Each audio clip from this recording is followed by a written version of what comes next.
Hey, what's up, you guys? Welcome back to another episode of Analyzing Real World Problems. Today's issue is physician burnout. And to stick with the theme today, today's discussion is going to take place on top of some Surgeon Simulator, which, if you didn't know, is a satirical take on surgery using terrible controls and the ability to trip on some blue substance while barehanding someone's brain. I just wanted to start today's discussion with a moment of silence for Jing Mai. Jing Mai was a first-year resident who committed suicide in September of 2022. Like many first-year residents, Mai was plagued with feelings of inadequacy, insomnia, and anxiety. According to her husband, Justin Tang, she was even actively seeking help through therapy, medication, and other forms of self-care.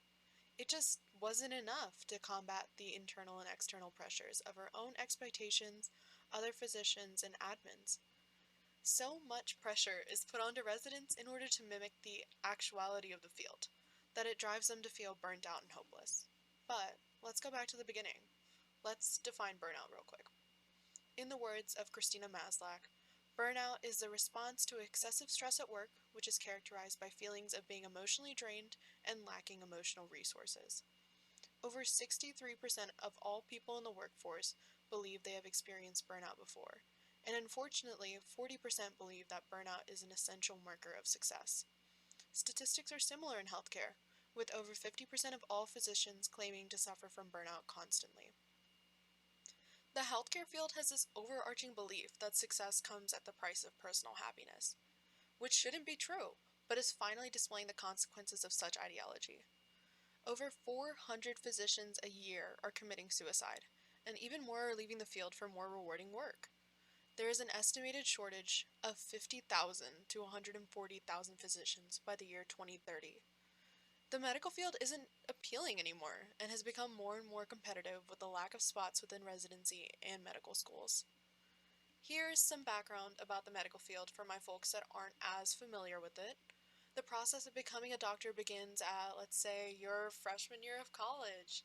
As a pre-medical student, in order to even have a chance at getting into medical school, must maintain at least a 3.8 GPA or higher, volunteer constantly for about 1,000 plus hours, shadow physicians, and be an active member of at least 2 or more organizations. And of course, explore your own avenue of interest in order to create a more holistic app, as the average medical school acceptance rate is about 5.5%. But let's go! Congrats, theoretical med students! You got into med school. And now you have 4 more years of school, and then you go on to apply to residencies, which on average take about 70 residents per cycle.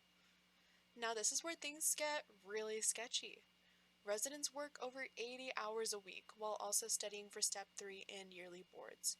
Things are tough, and there's not a lot you can do but tough it out. Petitioning for change is unfortunately not on your list of things to do, nor is it a viable way to spend your time. Burnout, a condition that, when not dealt with efficiently and immediately, can quickly digress into more severe symptoms, like suicidal ideation, depression, anxiety, impersonalization, and reduced self-satisfaction. Burnout in residents and physicians heavily affects the quality of patient care, with burnt-out residents having a 150% increase in clinical backup, clinical error, and errors attributed to workload.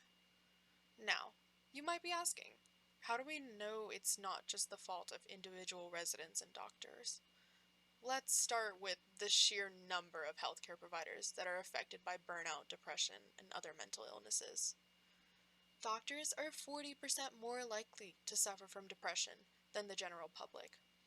According to the ACEP, American College of Emergency Physicians, in the United States alone, over 300 to 400 physicians commit suicide every year, which is about 1 per day.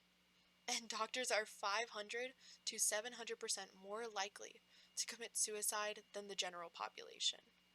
Medical students are 40% more likely to suffer from major depressive disorder than the general public. But many doctors actually attribute the increase in burnout to the implementation of EHRs. Now, what are EHRs? EHR stands for Electronic Health Records, which were implemented to increase efficiency, reduce time spent with patients, and make medical records more accessible. But instead, they increased workload with insurance information having to be collected, inconsistencies between different EHR systems, having a learning curve for each EHR, and forcing patient portals to be created and updated to each patient's needs. Data is so incredibly volatile when stored online and is prone to data leaks and hacks as well. Data such as phone numbers, addresses, social securities, and even card numbers are at risk. EHRs are one of the many problems with healthcare, but it really is under the umbrella of monetization of the healthcare system. If whomever truly owns hospitals actually cared about the well being of patients, there would be a movement towards healthcare reform. But unfortunately, the only folks at the forefront of this issue are nurses, physicians, and other primary healthcare providers, but not those who can truly create a difference without sacrificing the well being of patients.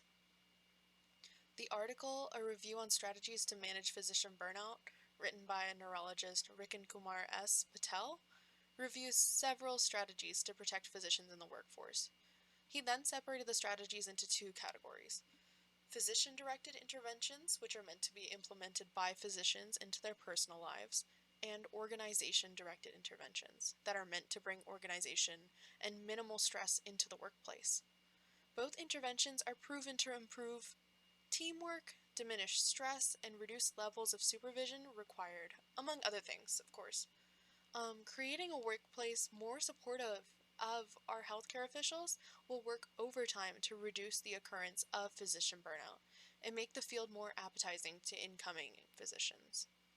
With so many physicians and nurses dropping out of healthcare, the situation is only becoming more and more dire. Now is the time for change. Thank you so much for watching. Drop a like and a comment, subscribe, and I'll see you guys later.